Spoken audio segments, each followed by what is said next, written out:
Christmas గురించి మరోసారి మాట్లాడుకుందాం. మీతో పాటు అందరూ తెలుసుకోవాల్సింది ఏంటంటే యేసుక్రీస్తు పరలోకం నుండి ఈ లోకంలో ప్రవేశించాడే తప్ప పుట్టినవాడు కాదు. బాగుంది అబ్బాయి, యేసుక్రీస్తు పరలోకం నుండి వచ్చాడు, పుట్టినవాడు కాదన్నావు. మరి మీరందరూ కూడా ఏం మాట్లాడుతున్నారు? పుట్టి సమాధిలోకి వెళ్ళి 3వ రోజు లేచాడని చెప్తున్నారు కదా. మరి పుట్టలేదంటున్నావు, మరి పుట్టాడంటున్నావు, సమాధి చెందాడంటావు, లేచాడంటావు. ఇది ఓకే, మళ్ళీ లాస్ట్లో ఏం మాట్లాడుతున్నా తిక్కల తిక్కలుగా? అడిగిన దానికి సమాధానం చెప్పకుండా ఈసారి చూద్దాం, తర్వాత చూద్దాం అని అంటావు.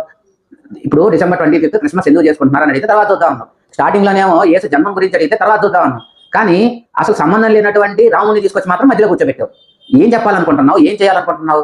అంటే ఈ లెక్కన హిందువుల యొక్క మత స్థిమితాన్ని నాశనం చేయడానికి మీరు తయారయ్యారు, అంతే కదా?